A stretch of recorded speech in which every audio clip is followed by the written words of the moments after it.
listen to The Social here on talkSPORT 2, and this is the part of the show I have been waiting for.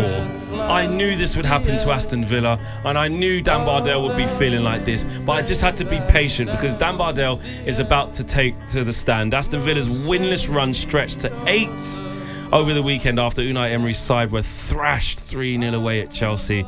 They have now dropped to 12th in the Premier League table, and after their most recent defeat, boss Unai Emery spoke to none other than Alfie Reynolds. Unai, thank you for your time. What's going wrong for your side at the moment? What went wrong today? Chelsea. Just the quality of Chelsea? Yes. Yeah. In terms of the attacking side of the game at the moment, what are you seeing there for the reason that your side's not quite being as clinical?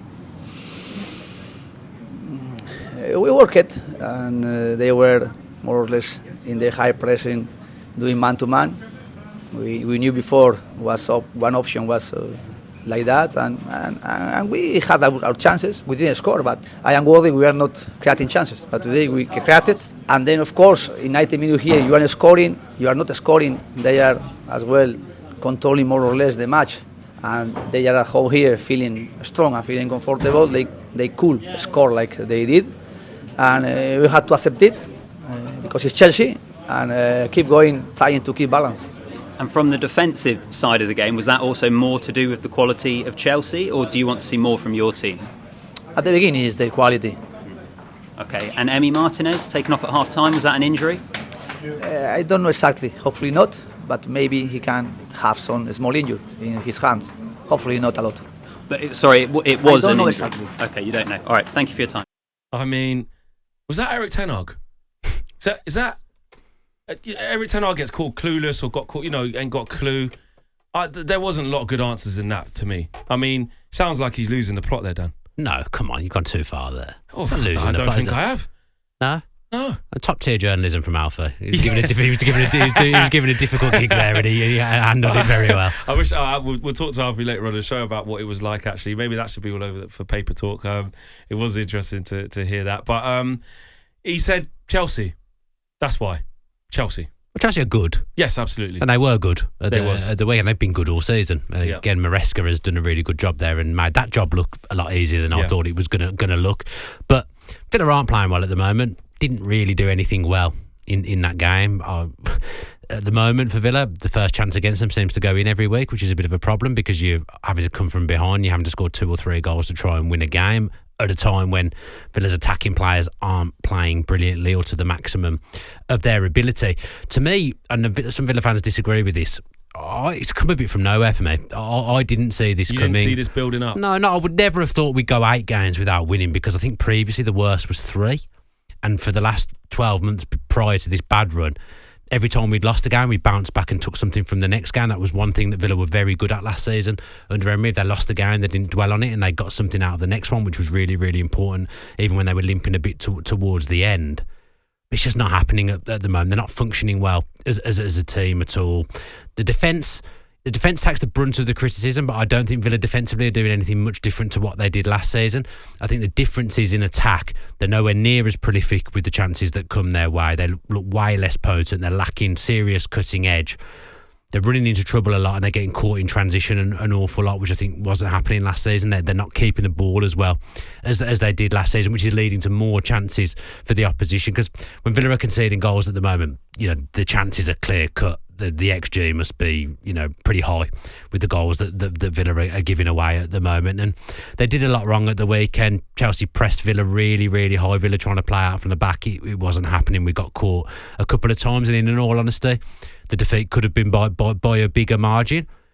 I think Emery will turn it around, and some people will say that's blind faith, but it's not, because you've got to look at what he's done in the time he's been at Villa. He hasn't become a bad manager overnight, and the players haven't become bad players overnight. They're just bang off form at the moment. On Unai Emery, you just said there the players are just bang off form. If you're looking towards the manager, is there anything that you think that he needs to tweak? Of course, his style and his system and his rules and principles and stuff, everything he's done since he's come to Villa has been fantastic. So I'm not questioning that. But has he maybe hit a bit of a ceiling in terms of he might need to tweak something now? Or is it important that he stays calm, everybody stays calm, sticks to what his principles actually are, and actually, more importantly, get back to those. I mean, I'm guilty as well of not staying calm. I think obviously we are all as football fans. You've been too calm. No, you've been way too calm. Man, I've been saying to you, I tell you what, mate, 2 games without a win, we'll be fine. 3, 4 games, we'll be fine. 6, 7 games, we'll be fine. It's now 8 games. You've been calm the whole time. To be fair to you. Yeah, okay, fair enough.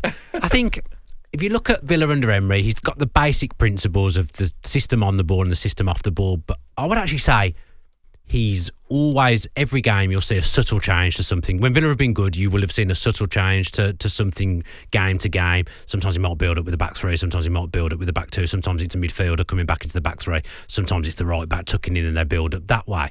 He talked about at the start of the season wanting to build up with a 2 rather than a 3.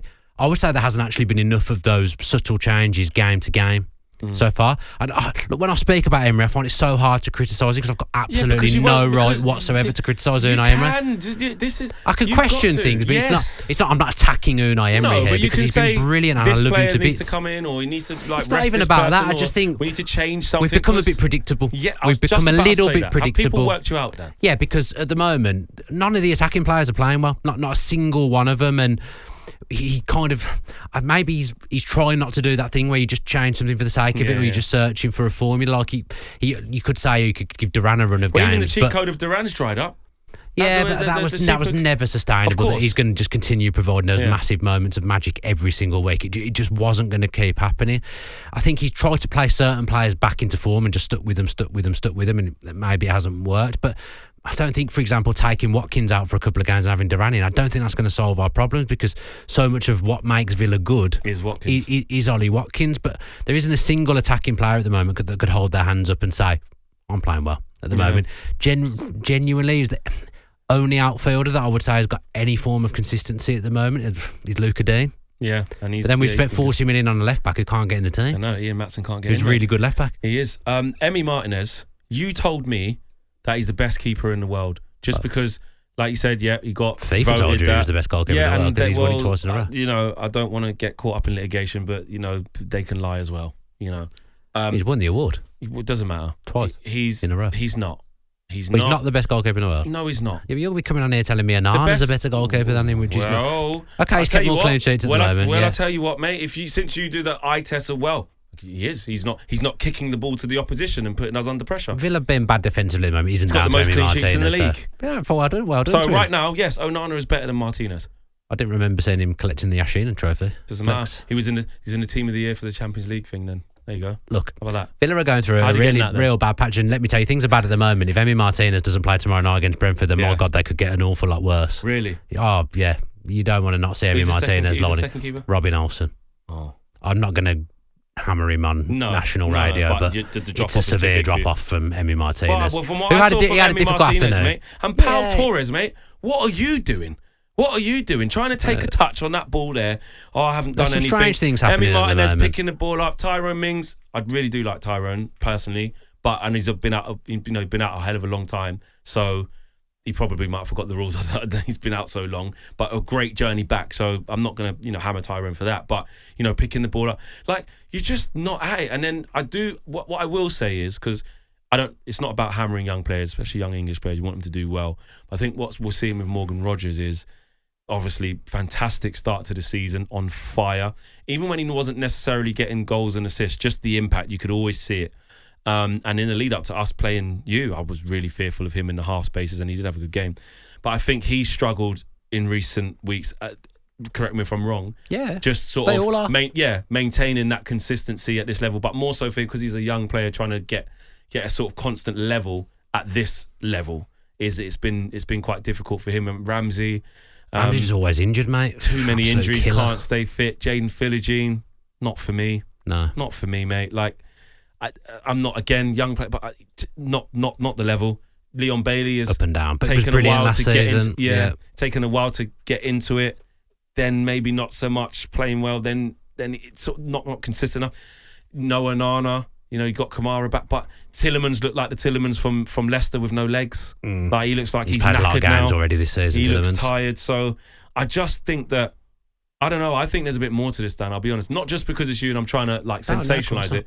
I honestly think there's something that you're a bit predictable now. I think the high line, you can see loads of chances. Teams have worked out because it's not. If it's 8 games in a row, it's not that's a blip. That's just something. No, this is like consistently teams are having shots at goal. They are having joy against you. They're opening you up. So unless Unai Emery stems that flow, which isn't always from just the players playing better, I think you might need to. Maybe you do need to sit off a little bit, be a little bit more reserved, and not play such a high line or not press as much as you do. Maybe just the little small things that could just help you in the short term that could then build into the long term. Unai Emery's an intelligent man. He's not going to be watching Villa at the moment and thinking, I've got to keep rolling this out every week because it's going to work. He does have his system, though. Yeah, but he's going to identify that there's stuff wrong, and he's going to do his best to rectify that. Unai Emery can't be on the pitch. Players are making basic mistakes at the moment. I never would put that on any manager. If players are making mistakes, I don't think that's on the manager. Villa's weight of pass at times and some of the decision making on the ball has been really, really bad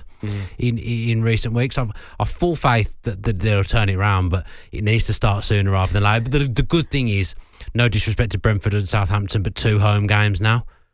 You've got to hope that that's the chance. Football's a confidence thing as well. When you lose games, your confidence drops. It does. And trust me, the confidence of the players is right down on the floor at the moment. And you mentioned Morgan Rogers earlier, who, his uprise in the last 12 months has been brilliant. But he's playing for Middlesbrough this time last year. He never played in the Premier League. And that's what I mean. And now you're relying on him to be Villa's main man. Exactly. And it's a big ask. 100%. Lastly, will you finish higher than Man United? Yeah. Which means yeah, of course. Yeah. Of course, easy. Villa will Can finish. We get the fabrication, please? Aston Villa will finish ahead of Manchester United this season. You won't. We will. You won't. We will. You won't. Oh, we'll see, won't we? On AM, on DAB, via the talkSPORT app, and on your smart speaker. talkSPORT.